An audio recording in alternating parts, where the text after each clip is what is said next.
Rencontre ce matin entre le ministre de la Communication et son collègue de l'administration du territoire avec la plateforme interconfessionnelle du Tchad. Un seul sujet à l'ordre du jour, le respect des mesures barrières.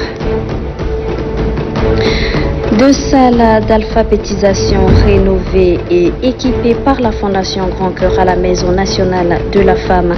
La réception de ces salles s'est déroulée ce matin en présence de la secrétaire générale de la dite fondation et de la directrice générale de la Maison nationale de la femme. Mesdames et messieurs, bonsoir et merci de suivre cette édition. Nous en parlions dans notre édition d'hier. Le comité de gestion de crise sanitaire s'est réuni hier sous la présidence du chef de l'État, le maréchal Idrissa Déby Itno, pour faire l'évaluation de la situation sanitaire liée au Covid-19. Amata Yaya Abbas revient sur les points saillants de cette rencontre. Suivez. Mise en place le 15 mai 2020 après l'échec de la défunte cellule de veille et de sécurité sanitaire, le comité de gestion de la crise sanitaire que dirige personnellement le maréchal du Tchad, le président de la République, Idriss Déby Itno, a enregistré des résultats probants et palpables. Preuve à l'appui, la situation sanitaire du pays liée à la Covid-19 est presque sous contrôle, comme le prouve cette tendance baissière de la pandémie depuis quelques semaines. Mission accomplie pour le maréchal du Tchad dont les conseils et orientations ont largement contribué à contenir la situation sanitaire. Une raison de plus pour le chef de l'État de se retirer pour passer le relais au ministre en charge des Affaires étrangères et celui de la Santé publique, avec bien sûr l'appui de la Coordination nationale des ripostes sanitaires pour traduire dans les faits les enseignements donnés. Le maréchal l'a bien souligné, les virus circulent toujours. Et le credo reste la vigilance. Dans la traditionnelle rencontre hebdomadaire tenue ce mercredi sous la présidence du maréchal du Tchad, Idriss Déby Itno, le bulletin du jour présenté promet de jours meilleurs. Mais à l'occasion, le chef de l'État a déploré un relâchement dans le respect des gestes barrières, particulièrement dans le lieu de culte. Lors de la réunion, il a été décrié le fait que des structures sanitaires privées opèrent des tests et font des dépistages avec des résultats mitigés sans autorisation. Ces pratiques irresponsables doivent cesser, sinon les auteurs seront soumis à des sanctions graves, avertit le maréchal du Tchad, Idriss Déby Itno. Considéré comme l'arme la plus redoutable pour stopper la chaîne de contamination de la maladie à coronavirus, le sous-comité sensibilisation est une fois de plus instruite par le président de la République à multiplier et intensifier la sensibilisation pour éviter le retour à la case de départ de cette terrible maladie. Autre préoccupation qui tiennent à cœur le maréchal du Tchad dans cette période pandémique, ce sont les mesures sociales et les actions à mener pour endiguer la maladie à coronavirus. Sur ce point précis, le ministre du Plan et de l'Économie se veut rassurant quant à la mobilisation des ressources pour faire face aux besoins de la population. Par contre, sa collecte de la solidarité nationale était heurtée à quelques difficultés relatives à la distribution et l'acheminement des vivres en faveur des couches les plus défavorisées dans certaines zones du pays. Face aux difficultés exprimées, le maréchal du Tchad, le président de la République, Idriss Déby Itno, a encouragé le sous-comité assistance aux démunis à plus d'efficacité et de visibilité dans les actions à mener. Dans des situations pareilles, la solidarité nationale doit nous interpeller tous, devrait insister le maréchal du Tchad. C'est pourquoi le chef de l'État a demandé aux ministres impliqués dans la procédure de l'élaboration du projet du Fonds national de solidarité de mettre le pied sur l'accélérateur pour la finalisation du projet. En ce qui concerne le plan d'urgence alimentaire pragmatique, La pluie s'annonce clémente et la chef de ce département informe que toutes les démarches entreprises pour une meilleure production de la campagne actuelle sont prises. Pour ce qui est des engagements pris par le gouvernement pour faire face à la crise sanitaire, tels que le paiement des capital d'essai, les frais médicaux, les factures d'eau pour 6 mois, l'électricité pour 3 mois ou encore les dettes des fournisseurs de l'État déjà enclenchées, le président de la République a instruit le ministre des Finances pour une accélération rapide des paiements de ces dettes pour relever le niveau social des opérateurs économiques et des entrepreneurs qui attendent depuis fort longtemps. Le maréchal du Tchad a également salué la reprise des cours et cela malgré quelques esprits malsains qui cherchent à tout prix compromettre l'avenir de nos enfants. Pour que cela se consolide davantage, le chef de l'État a invité les corps enseignants à s'investir totalement pour boucler l'année en cours et se préparer activement pour la rentrée scolaire et académique 2020-2021. Pour le renforcement de l'économie nationale durement touchée par les effets du virus mortel, le président de la République a instruit la reprise des activités aériennes dont la date indicative est fixée pour le 1er août 2020. Bien évidemment, une bouffée d'oxygène pour l'économie nationale. Le domaine sportif, qui a subi aussi des conséquences de la maladie à coronavirus, n'a pas été perdu de vue par le maréchal du Tchad, Idriss Déby Itno, président de la République. Les activités sportives reprendront ce 15 juillet 2020, mais sans la présence du public sur les gradins. C'est une manière de dire que le sport nourrit l'esprit comme le pain nourrit le corps. En somme, les 22 engagements contenus dans la déclaration du président de la République en date du 14 avril 2020 sont exécutés. Mais une chose est sûre, le virus existe bel et bien. Nous devons apprendre à vivre avec le virus, mais tout en respectant les mesures barrières édictées par le gouvernement. Des gestes simples et salvateurs. Adoptons des comportements responsables, car le maréchal se retire et il nous suit. Attention au faux pas. La situation épidémiologique de la maladie à coronavirus de ce jeudi 9 juillet 2020 se présente comme suit. Sur 50 échantillons analysés, 0 cas confirmés, 0 guéri, le total reste à 788, 0 décès, total des décès 74 et 11 malades sous traitement. Le nombre des cas confirmés depuis le 19 mars 2020 est de 873, dont 229 femmes. Les provinces touchées sont N'Djamena avec 764 cas, le Bata avec 6 cas, le Chariba-Girmi avec 1 cas, l'Enedi Est avec 1 cas, le Guéra avec 19 cas, le Kanem avec 18 cas, le Lac avec 5 cas, le Logon occidental avec 13 cas, le Logon oriental avec 15 cas, le Mandoul avec 1 cas, le Mayokebi Est avec 3 cas, le Moyen Chari avec 11 cas, le Sila avec 2 cas, le Wadaï avec 8 cas et le Wadifira avec 6 cas. La coordination nationale de riposte sanitaire appelle la population à plus de discipline et un sens accru de responsabilité afin de mettre fin à la propagation de cette maladie. Aussi, l'observance stricte des mesures barrières reste de rigueur. Ce communiqué est signé du coordonnateur national de riposte sanitaire, le professeur Choua Ouchimi. Je le disais en titre, le ministre de la Communication porte-parole du gouvernement Oumar Yahya Hissène et son collègue de l'administration du territoire, Mohamed Ismaël Chaïbo, ont rencontré les leaders religieux et la plateforme interconfessionnelle ce matin. Cette rencontre a permis aux deux ministres de passer leur message, à celui d'appeler les fidèles au respect des mesures barrières. Apolline Gani.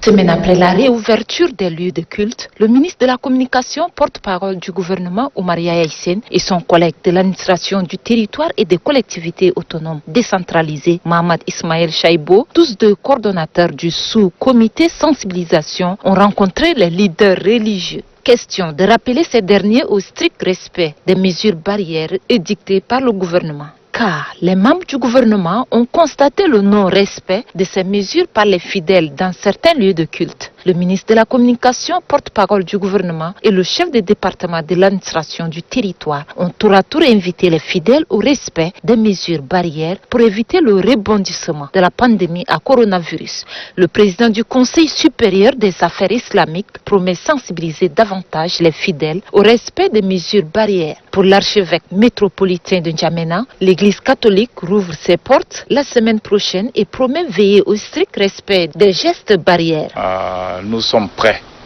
Et je crois que s'il y a quelques personnes qui dérogent la règle, nous avons pris nos dispositions également pour ne laisser entrer que ceux qui sont en conformité avec les mesures prises. Nous avons un service de sécurité interne à nous et un service aussi d'hygiène et de sécurité sanitaire propre à nous. Et ceux qui n'auront pas rempli les conditions, eh bien, on les exclura simplement du culte pour ne pas prendre des risques inutiles et donner des risques inutiles aux autres.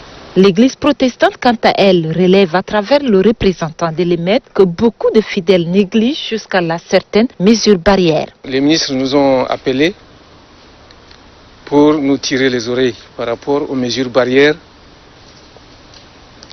Ils ont constaté que dans certains lieux de culte, quand les gens sortent, ils se côtoient, ils s'embrassent, ils se saluent comme si de rien ne se passe. Ils nous ont demandé de continuer avec la sensibilisation et de mettre en garde aussi les fidèles parce qu'ils ont confiance en nous. Au niveau de l'EMET, la sensibilisation continue. Même en ce moment, il y a deux équipes qui sont parties, une vers le nord et une vers le sud. Face à ce constat relevé par les deux ministres à l'attention des leaders des trois confessions religieuses, le gouvernement sera dans l'obligation de prendre des mesures drastiques pour contraindre les fidèles à se conformer aux règles édictées. En attendant, la prise de conscience et de responsabilité des fidèles s'avère nécessaire. La commission spéciale chargée du recrutement de 20 000 jeunes diplômés à la fonction publique a tenu hier à sa toute première réunion au palais présidentiel, présidée par le ministre d'État, ministre secrétaire général de la présidence, Kazoué Paimedebe, par ailleurs président de la commission. Cette rencontre a permis de définir des orientations précises. Yann Mouhibé. La crise économique et financière qu'a connue le pays et dont les effets sont encore perceptibles a conduit le gouvernement à prendre une série de mesures d'austérité, parmi lesquelles le gel de l'intégration à la fonction publique. Pendant que les portes de la fonction publique sont restées hermétiquement fermées, le pays a continué à former les jeunes dans divers domaines en interne et à l'extérieur. C'est ainsi que le taux de chômage des jeunes a augmenté. Pour résoudre ces problèmes et redonner à la jeunesse tchadienne sa place dans la société, le président de la République Idriss Déby Itno, qui accorde une attention toute particulière à cette tranche de la population, a autorisé à titre exceptionnel le recrutement des 20 000 jeunes diplômés à la fonction publique. Depuis l'annonce de cette promesse, il y a moins d'un an, 3 400 diplômés, dont plus de 1 600 jeunes du secteur de la santé, ont effectivement obtenu leur matricule. Déduction faite, il reste 16 600 jeunes qui attendent à être intégrés afin de participer au développement de leur pays. Fidèle à sa promesse, le chef de l'État a donc mis sur pied une commission spéciale chargée de gérer le recrutement de ces jeunes. Commission pilotée par le ministre d'État, ministre secrétaire général de la présidence de la République. Cette première réunion de la commission spéciale de recrutement des 20 000 jeunes a donc été l'occasion pour son président, Kazoué Paimedebe, de donner des orientations claires et précises aux membres de la dite commission. Selon le ministre de la fonction publique, le président de la commission a prescrit l'objectivité, l'équité et la légalité. Des orientations qui seront appliquées à la lettre, assure le ministre Ali Mbodoumi. Dans le même sillage, on apprend que seuls les diplômes certifiés par l'ONEX, Office national des examens et concours du supérieur, seront pris en compte. Et pour donner plus de crédibilité à ces processus, une priorité sera accordée aux anciens dossiers déjà enregistrés à la fonction publique. Au regard de ces critères clairement définis, nul ne doute que la commission spéciale fera un travail exemplaire conformément à la volonté et aux instructions du président de la République, Idriss Déby Itno, qui ne prend pas à la légère les légitimes préoccupations des jeunes tchadiens. Et puis la teneur de cette décision porte en création, attribution, organisation et fonctionnement d'un comité chargé de l'organisation de la cérémonie d'élévation à la dignité du maréchal du Tchad, du général d'armée Idriss Déby Itno. Le président de l'Assemblée nationale décide, article 1er, il est créé un comité chargé de l'organisation de la cérémonie d'élévation à la dignité du maréchal du Tchad, le général d'armée Idriss Déby Itno. Article 2. Le comité est placé sous l'autorité du président de l'Assemblée nationale à qui il rend compte régulièrement de l'état d'avancement des préparatifs de la cérémonie. Un rapport définitif de l'organisation de la cérémonie est déposé au bureau de l'Assemblée nationale. Article 3. Le comité a pour mission de préparer la dite cérémonie et d'en assurer le suivi. À ce titre, il est chargé d'orienter, suivre et contrôler la préparation de l'organisation matérielle, administrative et financière, de veiller à la réalisation de toutes les activités des commissions, d'assurer le suivi et le contrôle du déroulement de la cérémonie, de valider le budget de la cérémonie et suivre la mobilisation des ressources y afférentes, d'assurer une meilleure gestion des fonds mobilisés pour l'événement et produire les justificatifs nécessaires et de produire un rapport définitif à l'organisation de la cérémonie. Article 4. Le comité est composé comme suit. Président Saleh Maki, premier vice-président Abdoulaye Sabra Fadoul, deuxième vice-président Ali Koloto Chaimi, troisième vice-président Mahamat Abali Salah, quatrième vice-président Taher Hamida Nguelen. Rapporteur général Bishara Issa Djadala. Rapporteur premier adjoint ambassadeur Maria Mahamat Nour. Rapporteur deuxième adjoint Nobo Djibo. Rapporteur troisième adjoint Ibni Oumar Daoud. Rapporteur quatrième adjoint Dr Jacques Laou Ingamay. Rapporteur cinquième adjoint Madame Ashta Selge Aguidi. Trésorier Madame Fatimi Chombi Djimadinga. Trésorier adjoint Ndoubade Tomel. Conseiller Kalzbe Paimidebe, Moussa Kadam Mahamat Zenbada, Oumar Yaya Isen, Abdelkerim Idriss Déby Itno, Mahamat Yaya Oki Dagash, Jean-Bernard Padare, Rotouang Yoma Golom, Jimé Clément Bagaou, Tchombi Jetnan Kami, Mahamat Kana Badi, ambassadeur Alamaya Alina, Mahamat Idriss Amata Fakina. Article 5. Le comité se réunit autant de fois que de besoin sur invitation de son président. En cas d'empêchement du président, la réunion est présidée par l'un des vice-présidents dans l'ordre de préséance. Le président du comité est l'ordonnateur des dépenses. Le trésorier assure l'exécution du budget de la cérémonie. Le comité est assisté de 6 commissions spécialisées suivantes. Commission sécurité et défense, commission communication, commission mobilisation des masses, commission thématique, commission logistique et matériel et commission finance. Article 6. Une décision du président du comité met en place les commissions spécialisées ci-dessus. Article 7. Les dépenses liées au fonctionnement du comité sont prises en charge par le budget autonome de l'Assemblée nationale. Article 8. Les activités du comité prennent fin après l'élaboration et le dépôt du rapport au bureau de l'Assemblée nationale. Article 9. La présente décision qui prend effet pour compter de la date de sa signature sera publiée et communiquée partout où besoin sera fait. Le 9 juillet 2020, ce communiqué est signé du docteur Haroun Kabadi. Le président du cadre de réflexion des jeunes du mouvement patriotique du salut a fait un point de presse ce matin. C'est pour féliciter le chef de l'État Idrissa Déby Itno pour son élévation à la dignité de maréchal du Tchad. Un extrait de ses propos. Le cadre de réflexion des jeunes du mouvement patriotique du salut accueille avec une grande frénésie l'élévation de son Excellence, Monsieur le Président de la République, chef de l'État, chef suprême des armées à la dignité de maréchal du Tchad à travers une résolution de l'Assemblée nationale. L'opération Colère de Boma a été un succès total pour les intrépides militaires de l'armée nationale tchadienne grâce à la clairvoyance du maréchal du Tchad, Idriss Déby Itno. Le CRJ-MPS se félicite de cette distinction honorifique et glorieuse pour une première dans l'histoire du Tchad, car le président fondateur, le maréchal du Tchad, Idriss Déby Itno, a sacrifié toute sa jeunesse et sa vie pour le peuple tchadien. Mérite bien cette distinction.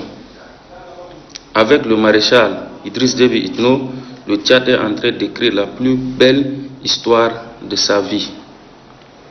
Pour lui rendre un hommage héroïque et se réjouir de cette prestigieuse distinction, le CRJ-MPS fera des caravanes dans la ville d'Njamena. La représentation nationale n'a fait que rendre à César ce qui appartient à César. Par la voix de son président Ahmad Béchir Ahmad, l'Union des associations nationales du Tchad félicite également le maréchal du Tchad Idrissa Déby Itno. Suivez.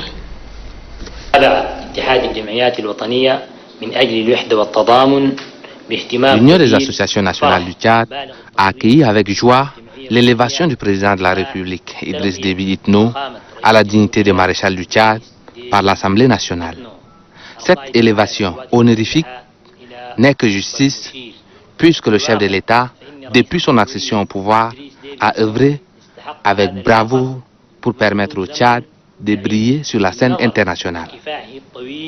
L'opération Colère de Boma, qu'il a personnellement dirigée, a permis au lac Tchad de retrouver sa stabilité, puisque les terroristes de Boko Haram y sont délogés. Ainsi, l'Union des associations nationales du Tchad, par ma voix, félicite le maréchal du Tchad pour cette distinction méritée. Nous lui réitérons notre engagement et appelons toutes les forces vives de la nation à l'accompagner dans son combat pour le développement du Tchad.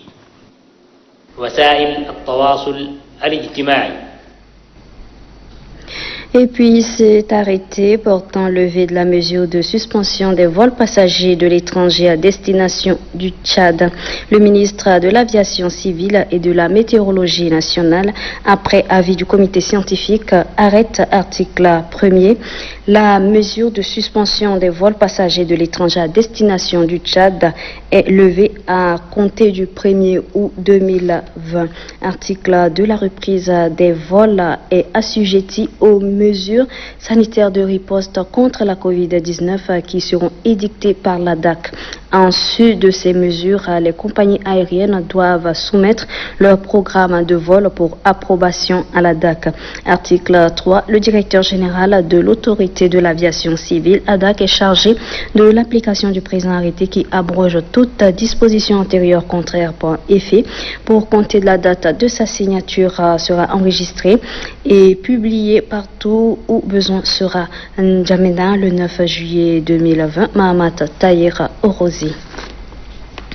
Puis cet autre communiqué de presse, le ministre de l'économie et de la planification du développement, Issa Doubragna, a reçu ce jeudi 9 juillet 2020 la chargée d'affaires de l'ambassade des États-Unis au Tchad, Madame Jessica Davisba. Les échanges ont porté sur les conséquences de la COVID-19 et la mobilisation des ressources pour accompagner le Tchad dans la mise en œuvre du PND. Les deux personnalités ont mis à profit ce temps pour identifier ensemble les mécanismes pouvant booster l'économie vers un développement durable, entre autres l'apport des investisseurs américains, la formation et le transfert des compétences, la structuration du secteur informel, l'augmentation du guichet concessionnel pour le Tchad. La question de la lutte contre le terrorisme et l'insécurité n'a pas été perdu de vue. Ce communiqué signé du chargé de relations publiques Djirabé Paul Auguste César. La Fondation Grand Cœur a rénové et équipé 2 salles d'alphabétisation à la Maison nationale de la femme. La réception s'est déroulée ce matin en présence de la secrétaire générale de la Fondation Grand Cœur et la directrice générale de la Maison nationale de la femme. Reportage Falambi Soulban.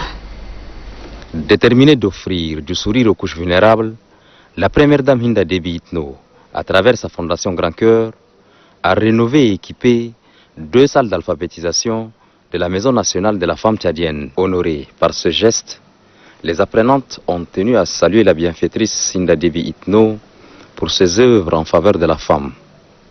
La directrice générale de la Maison nationale de la femme tchadienne, Amina Priscille Longo, a rendu un hommage à la marraine de la Maison nationale de la femme tchadienne, Hinda Déby Itno.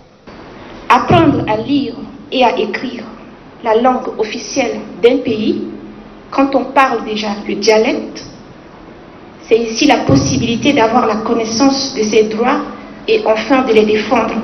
C'est pourquoi Madame la secrétaire générale veut transmettre à son Excellence Madame Hinda Déby Itno toute notre profonde gratitude, car à travers ses actions en faveur des femmes, elle contribue directement à la vision sociopolitique du maréchal du Tchad, son Excellence M. Idriss Déby Itno. Dans son adresse, la secrétaire générale de la Fondation Grand Cœur exhorte les femmes à s'approprier de la Maison nationale de la femme tchadienne. La Fondation Grand Cœur, en appuyant l'initiative de la Maison nationale de la femme de donner des cours d'alphabétisation, veut donner à nos sœurs et filles qui n'ont pas été scolarisées une autre chance pour apprendre. Il n'est point à démontrer qu'une femme qui sait lire et écrire apportera un plus dans son foyer, dans la société, et pourra créer une activité génératrice de revenus et contribuera ainsi au développement de notre pays. Créée en 2018, la Maison nationale de la femme tchadienne est une structure d'encadrement, de formation et de promotion de la femme. Elle offre plusieurs formations, notamment en hôtellerie, couture, informatique, développement personnel et en alphabétisation. À Fada, chef-lieu de la province de l'Inédie Ouest, la Fondation Grand Cœur a fait un don de vivres aux couches défavorisées de la localité. On fait le point avec Oumar Tidjani Mahamat. Ces dons composés des sacs de sucre de 10 kg, des cartons de macaronais et des cartons de tomates sont estimés à une valeur de 5 millions de francs CFA destinés aux couches vulnérables du département de Mourtia. C'est un don offert par la première dame Nadéby Itno, fondatrice de la Fondation Grand Cœur. C'est dans l'optique d'améliorer les conditions de vie des personnes nécessiteuses en période difficile de Covid-19. Le point focal provincial de la Fondation Grand Cœur de l'Inédie Ouest, Madame Fatma Younous, a remercié la première dame Hinda Déby Itno pour ces gestes salutaires avant de souligner que la Fondation Grand Cœur accompagne toujours les personnes diminuées. Pour Fatma Younous, ces gestes n'est pas pour la première fois et ni pour la dernière. En présidant cette cérémonie, le maire de la ville de Kalaïd, représentant le préfet du département, Wardo Hissène Angata, a salué cet acte humanitaire de la présidente de la Fondation Grand Cœur Hinda Déby Itno envers les personnes nécessiteuses du Tchad en général et celles de Kalaïd en particulier. Et enfin, le maire de la ville de Kalaïd, Wardo Hissène Angata, a relevé que ces dons doivent être utilisés directement au profit des concernés d'une manière équitable et sans distinction. La cérémonie a pris fin par la remise de dons à quelques personnes et le remerciement des bénéficiaires à l'endroit de la première dame Hinda Déby Itno. Le gouverneur de la province du Bahr-el-Ghazal, Ramadan Erdebou, a rencontré ce matin les opérateurs économiques de sa circonscription administrative au menu des échanges à la cohabitation pacifique entre éleveurs et agriculteurs. Dida Maïchari. Le gouverneur Ramadan Erdebou a rencontré des opérateurs économiques ainsi que les éleveurs. Le message du gouverneur adressé à ces derniers était axé sur plusieurs aspects. Il a d'abord salué le climat de bon vivre entre les agriculteurs et les éleveurs, avant de leur signifier que l'élevage et l'agriculture constituent le deux mamelles sur lesquels repose la vie économique et sociale de la population. Le gouverneur Ramadan Erdebou a attiré l'attention de certains commerçants de bétail qui ne respectent pas les normes de paiement de taxes fiscales. S'agissant de la pandémie de Covid-19, les premiers responsables de la province de Bahr-el-Ghazal a sensibilisé la population du marché de respecter les mesures sanitaires édictées par le gouvernement. Les opérateurs économiques et les propriétaires de bétail ont adressé leur doléance au gouverneur par rapport à l'existence d'un insecte appelé la tique résidant dans l'enclos du marché qui menace les animaux. La distribution de cache-nez à la population du marché a mis terme à la visite du gouverneur. Le site de diagnostic de Covid-19 de l'hôpital provincial d'Abéché a été inauguré ce matin. C'est au cours d'une cérémonie présidée par le gouverneur de la province du Wadaï, Ibrahim Seyd Mahamat. Un reportage de Sidik Saboun. Ce site de diagnostic permettra de réaliser les tests de la Covid-19 sur place. Dans son intervention, les représentants de la coordination nationale des ripostes sanitaires pour la lutte contre la Covid-19 dans le Wadaï, Dr Abdelrazak Adoum Fouda, a laissé entendre que ce site de diagnostic de la Covid-19 vient de renforcer la capacité de diagnostic de la Covid-19 jusqu'à la réaliser dans les hôpitaux d'Ndiamena et permettra de réaliser 50 tests par jour. Ouvrant officiellement les sites de diagnostic de la Covid-19 dans le Wadaï, le gouverneur de la province du Wadaï, le général Ibrahim Seyd Mahamat, s'est réjoui de l'installation du site de diagnostic de la Covid-19 dans le Wadaï. Dorénavant, le diagnostic de Covid-19 sera réalisé ici chez nous, à l'hôpital provincial d'Abéché, et les résultats seront donnés sans retard afin de confirmer ou infirmer les cas suspects de cette maladie. C'est aussi le lieu de remercier le maréchal du Tchad, son Excellence Idriss Déby Itno, président de la République, chef de l'État, pour son implication et son engagement d'une part dans la lutte contre la Covid-19 et d'autre part au renforcement de la capacité du système de santé de notre pays. Signalons qu'à part les tests de la Covid-19, ce site de diagnostic permettra de faire également les tests du VIH-Sida des enfants nés des mères séropositives et la tuberculose. Le gouverneur de la province de Adir-Lamis, Dr Hawa Oudman Djamé, poursuit sa tournée de sensibilisation contre le coronavirus. À Ngoura, l'autorité administrative a offert 7000 masques grand public et 15 dispositifs de lavage de mains à la population. Bariladji. Des dispositifs lave-mains, des masques grand public. Le gouverneur de la province de Hadjalamis, Dr Hawa Oudman Djamé, les offre à la population de Ngoura, un jeune département qui a vu le jour au lendemain des résolutions du Forum national inclusif.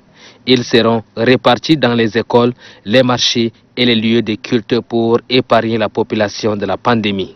Au nom du gouvernement, je vous remets 4000 masques et matériel à lavage de mains, du savon, enfin tout ce qui vous permet, avec les gestes barrières, de contrecarrer la Covid-19. Et nous allons ensemble avec vous au marché partager quelques 3000 autres masques, ce qui fera à peu près 7000 masques pour Ngoura.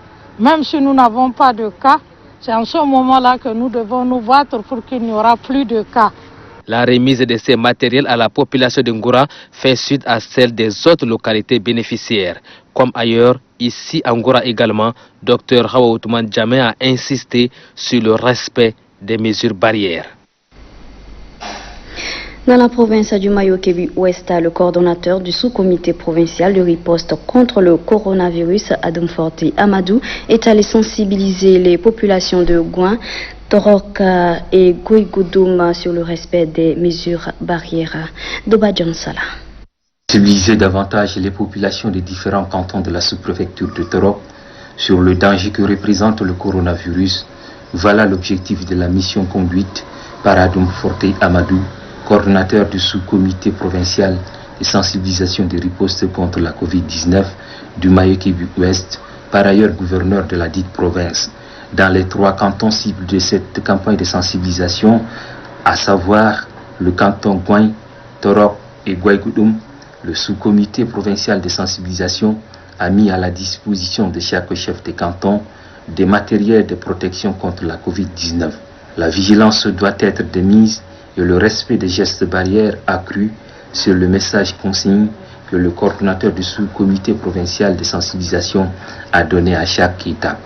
Nous demandons à tout et chacun de vous de se mobiliser davantage, de respecter les différentes mesures qui ont été édictées par le gouvernement de la République du Tchad, à leur tête le maréchal Idriss Déby, chef de l'État, président de la République. Nous ne pouvons gagner la bataille contre cette maladie que si toute la population se mobilise derrière le gouvernement en respectant les différentes Pour les différents barrières. chefs de canton, chacun entend prendre la relève du sous-comité dans la sensibilisation de la population afin que le respect des mesures barrières soit effectif dans les coins et recoins de tous les villages de la province du Mayo-Kébu-Ouest. Et puis le gouverneur de la province du Logone oriental, Moussa Haroun Tirgo, vient de réceptionner d'importants matériels de protection et de sensibilisation pour la lutte contre le coronavirus. Du matériel destiné à la délégation provinciale à l'éducation et à la jeunesse. Tolobe Mbaïnasem. Ce sont au total 17 134 masques de protection et 8 369 affiches de sensibilisation qui ont été remis à la délégation provinciale de l'éducation du Logone oriental. Au cours de cette cérémonie présidée par le gouverneur de la province du Logone oriental, Moussa Haroun Tirgo, le délégué provincial de l'éducation du Logone oriental, Memadine Koron Raphaël, a remercié le ministère de l'Éducation nationale et en l'occurrence le gouverneur de la province du Logone oriental pour son implication personnelle sans laquelle l'on ne peut parler encore de cette remise de masques et affiches. Remettant officiellement les matériels au gouverneur, le directeur de l'alimentation, de la nutrition et de la santé scolaire, par ailleurs chef de mission, Taha Ahmed Mahamad, entend faire des plaidoyers pour d'autres matériels afin de garantir la santé des élèves du Logone oriental. Le gouverneur de la province du Logone oriental, Moussa Haroun Tirgo, a instruit tous les acteurs de l'éducation nationale de sa circonscription administrative à prendre leurs responsabilités pour que la reprise des cours soit sous le respect strict des mesures barrières. J'appelle à la responsabilité, sur la première ligne, les différents responsables de l'éducation nationale, les délégués, les inspecteurs départementaux, les chefs d'établissement, les directeurs des écoles sont sur la première ligne. Et après les parents, pour éviter que cette maladie contamine nos enfants. Après la cérémonie, le gouverneur Moussa Haroun Tirgo, accompagné de sa suite, a visité quelques salles de classe du lycée Pascal Youadounadi où les élèves sont en plein cours. Le gouverneur leur a parlé de vive voix du respect des gestes barrières pour la lutte contre le Covid-19. Dans la province du Logone oriental, toujours, les membres du sous-comité provincial contre le coronavirus mènent une campagne de sensibilisation sur le suivi de la stratégie de communication et le renforcement des autorités administratives, civiles, militaires et religieuses dans le cadre de la lutte contre la maladie. Retrouvons une fois de plus Tolobe Bainasem. Sitôt accueilli par le préfet du département des Monts-de-Lam, le sous-comité provincial de sensibilisation contre le Covid-19 du Logone oriental, conduit par son coordinateur adjoint Ganda Tao Amian, a mentionné dans son cahier de charge un seul message, le suivi de la stratégie de communication-sensibilisation et le renforcement des autorités administratives, civiles et militaires, les leaders religieux, traditionnels et associatifs dans cette lutte contre le Covid-19. Au niveau de Mont-de-Lam, le préfet Madimbaye Kodimbaye Constance indique que cette mission vient appuyer les efforts déjà consentis pour la lutte contre cette pandémie. Dans un échange franc, les manquements et autres insuffisances constatées dans la mise en pratique des mesures barrières ont été corrigés. Dans le département de la Nia-Pendé, c'est le secrétaire général départemental de la Nia-Pendé, Ali Ouarou Malay, qui a accueilli la mission du sous-comité de sensibilisation contre le coronavirus. Là aussi, le message de continuation dans le respect strict des gestes barrières édictés par le gouvernement a été véhiculé. À Biboto, chef-lieu du département de Kou-Ouest, le préfet intérimaire colonel Youssouf Oumar Bar souligne que son département est béni car bien avant l'arrivée de la mission de sensibilisation, l'élu de la localité a organisé la même cérémonie au profit de la population où ont pris part les autorités administratives, civiles et militaires, les leaders religieux et traditionnels. C'est ce qui a permis au sous-comité provincial de sensibilisation contre Covid-19 du Logone oriental à mieux asseoir son message. Dans le chef-lieu du département de Kou-Est, le représentant du préfet Adoum Yaya Mahamat, après avoir suivi attentivement le message du sous-comité provincial de sensibilisation, promet élargir la sensibilisation par tous les moyens et à tous les niveaux pour que son département n'enregistre plus un seul cas de Covid-19. Au cours de chaque rencontre, les membres du sous-comité provincial de sensibilisation se relaient au fur et à mesure pour expliquer amplement les mesures barrières appuyées par des démonstrations pratiques. Le chef de mission Ganatao Amia n'a pas manqué de rappeler que la province compte actuellement 15 cas de contamination à coronavirus avec 8 guéris et un cas suspect signalé à Bessao dans le département de Mont-de-Lam. Afin de briser la chaîne de contamination dans la province, la population est appelée à intégrer dans sa vie quotidienne les mesures barrières de lutte contre le Covid-19. Il a ensuite, au nom du gouverneur de la province du Logone oriental, remis dans chaque département 500 masques et 2 cartons de savon. Partout où la mission était passée, les préfets n'ont pas caché leur satisfaction avant de remercier les plus hautes autorités du pays, en l'occurrence le gouverneur de la province du Logone oriental, pour leur implication à vaincre cette pandémie. Et puis la Direction générale du bilinguisme et de la promotion civique a distribué des masques de protection et des supports visuels dans différents établissements scolaires de la province du Mandoula. On en sait plus avec Ditangue Ngeta Félix. Une mission conduite par le directeur général du développement bilinguisme et de la promotion civique du Tchad, Mahamat Al-Boukari Oumar, est à Koumran dans le cadre de sensibilisation et de distribution des masques de protection individuelle et des supports visuels dans les établissements d'enseignement moyen et secondaire du Mandoul. La mission a eu des séances de travail avec les responsables en charge de l'éducation à la résidence du gouverneur. Après un bref aperçu sur le contexte de la dite mission, le directeur général du développement bilinguisme et de la promotion civique du Tchad, Mahamat Al-Boukari Oumar, a remis symboliquement un lot de cache-nez au gouverneur de la province du Mandoul, Sibia Semda, lequel lot de masques de protection individuelle a été remis ensuite au délégué provincial de l'éducation nationale du Mandoul, Amat Oudanou. Celui-ci d'exprimer toutes ses reconnaissances au gouvernement pour cette intervention en temps opportun de la reprise des cours. L'équipe de la mission Vendendjamenan a procédé immédiatement à la distribution des cache-nez dans les établissements moyens et secondaires de la place. Dans la même lancée, le gouverneur de la province du Mandoul, Sibia Semda, a présidé une rencontre de restitution des activités de la coordination de riposte contre le Covid-19 du Mandoul.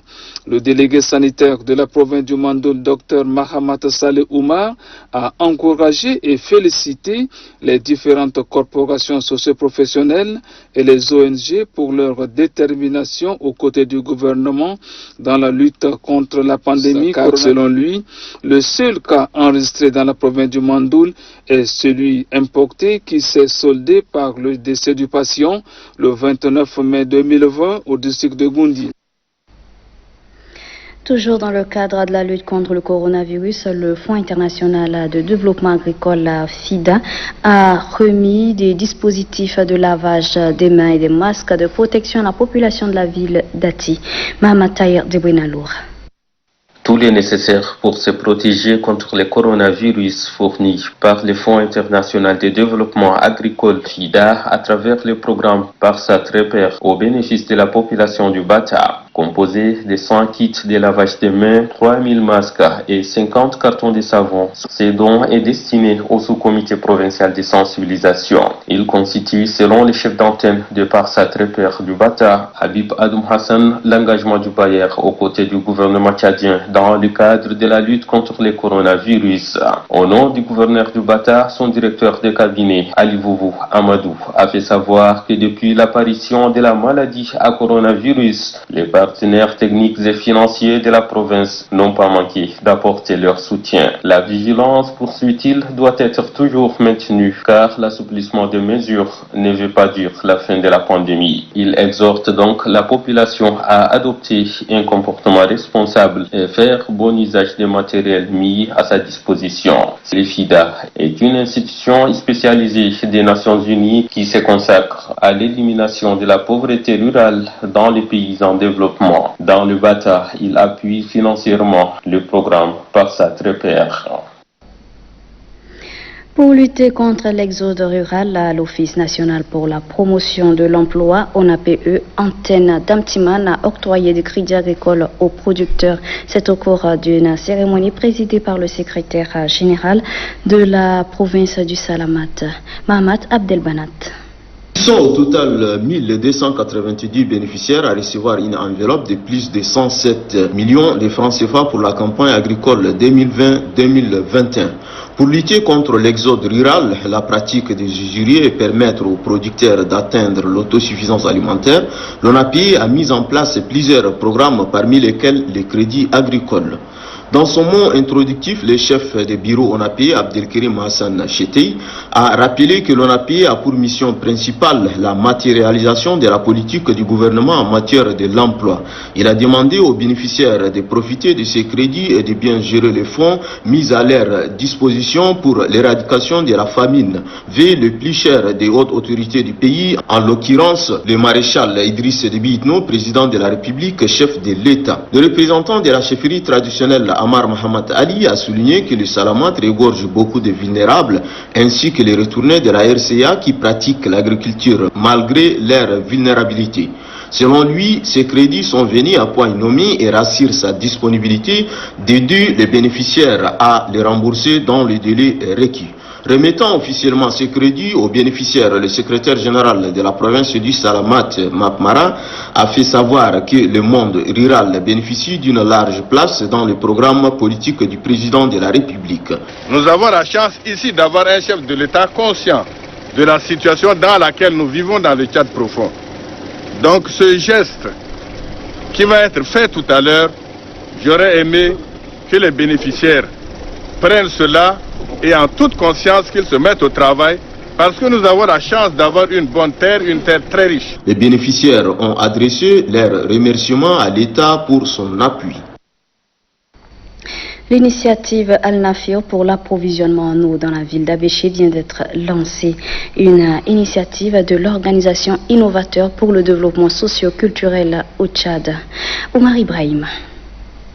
Dans les soucis d'alléger les peines de leurs concitoyens résidant à Abéché et qui font face à la pénurie d'eau, les fils de la région dans leur diversité, conscients de la gravité de la situation, viennent à travers l'initiative Al-Nafir pour l'approvisionnement en eau porter secours aux ménages. Une action collective et un appel à la solidarité populaire a confié le vice-président de la plateforme, Hamza Ahmadaï Moussa. Le but de l'initiative est de réaliser des puits d'eau dans les coins et recoins de la ville afin de soulager la souffrance de la population. Et pour relever ces défis, des études géophysiques doivent être menées au préalable dans la région en vue d'identifier des sites pouvant fournir de l'eau de qualité et en quantité suffisante. L'initiative Al-Nafir pour l'approvisionnement en eau dans la ville d'Abéché lance à cet effet un appel aux bonnes volontés et autres organisations qui œuvrent pour le bien-être des populations. Déjà, au moins 6 millions de francs CFA sont collectés au cours de cette cérémonie. Pour mener à bien ces projets, les membres du bureau de l'organisation ont désigné quelques personnes pour la mise en place du haut comité de supervision, parmi lesquels figure le président du Conseil supérieur des affaires islamiques du Tchad, Dr Mohamed Khatir Issa. Cette liste des membres du haut comité de supervision sera toutefois élargie, a souligné le vice-président de l'initiative Al-Nafir. Et puis le réseau des artistes Voix du Vivre ensemble avec l'appui de l'ONAGES sensibilise les élèves dans la lutte contre la Covid-19. Les membres de ce réseau ont marqué un arrêt au lycée Félix Eboué et au lycée technique commercial Ousmane Idriss Dakoum. Lutte contre la Covid-19 sous les auspices du coordonnateur du réseau des artistes Voix du Vivre ensemble, Issaka Digadimbaye, accompagné de ses membres, entreprend une mission dans les grands lycées de la capitale en vue de sensibiliser les élèves sur les dangers liés au Covid-19. Au lycée Félix Eboué, les élèves sont édifiés sur le respect des gestes barrières. Maintenant, il y a une reprise pour les classes des examens. C'est simple. On nous dit, dès que vous venez à l'école, lavez les mains avant de rentrer dans les classes. Portez vos cache-nez. Juste, nous sommes ici aujourd'hui pour vous appeler à la discipline, chers frères et sœurs, collégiens et lycéennes. Les élèves ont salué cette initiative qui participe au développement durable du pays. Après le lycée Félix Eboué, le cap est mis sur le lycée technique commercial pour passer le même message. Les responsables des établissements scolaires visités marquent leur adhésion pour accompagner cette noble initiative. Le réseau des artistes Voix du Vivre ensemble promet de poursuivre la sensibilisation pour bouter hors du Tchad la Covid-19, conclut le coordonnateur de ce réseau. Utilisé depuis toujours pour l'hygiène corporelle, vestimentaire ou les travaux ménagers, le savon est devenu incontournable dans la lutte contre le coronavirus. Son utilisation est d'ailleurs devenue obligatoire pour lutter contre la pandémie. Mais quelles sont exactement ses vertus? Élément de réponse avec Mohamed Seïda Bakar. Élément indispensable pour l'hygiène, le savon est devenu incontournable à cause du coronavirus. Depuis fort longtemps, le savon est utilisé pour l'hygiène corporelle, vestimentaire, mais quelles sont les vertus de ces produits comme dans le cadre de la lutte contre la Covid-19? Vous savez que le savon est un détergent qui permet de se laver les mains. Mais il se trouve que le virus, le coronavirus, a une membrane lipidique et un intérieur hydrophile. Et le savon également a ses deux composantes. Il y a une partie hydrophobe, c'est-à-dire qui déteste l'eau, et une partie qui aime le lipide. Donc les savons, dans ces molécules qu'on appelle les micelles, viennent désorganiser le virus pour le détruire de l'intérieur, et après toutes les molécules qui sont infectieuses seront encapsulées par les micelles de savon. Si on arrive à mettre un système de santé et un comportement d'hygiène qui permet de se laver les mains pour toute action ou pour toute décision, pour manger ou pour se saluer ou même après salutation, on aurait dû éviter plus de 80% des maladies pour lesquelles nous devons aller à l'hôpital. Le savon, il y a de plusieurs qualités. Mais lequel de ces produits est adapté pour le lavage des mains? Les savons coton-Tchad, les savons de Marseille, tous les savons à usage au Tchad qui sortent des usines agréées sont de bons savons qu'il faut utiliser tout le temps avec de l'eau. Il y a des savons qui sont contre-indiqués pour les enfants. Des enfants de bas âge, les nouveau-nés, le nourrisson, il ne faut pas utiliser n'importe quel savon, il faut utiliser des savons doux. Il y a également des peaux sensibles. Comme tout produit, l'organisme peut réagir ou ne pas réagir, mais il y a des gens qui sont hypersensibles. La susceptibilité est individuelle, donc il y a des gens qui puissent ne pas supporter certaines pressions des savons, donc il faut aussi utiliser avec une certaine prudence. Selon les spécialistes, se laver les mains avec du savon avant le repas peut éviter à chacun 80% des maladies pour lesquelles on se rend à l'hôpital. Cela représente 80% d'économie des frais médicaux pour chaque personne qui respecte ce geste simple, mais qui sauve. Sur ce se referme cette édition, chers téléspectateurs. Merci à vous de l'avoir suivi et très bonne suite de programme sur Télé Tchad.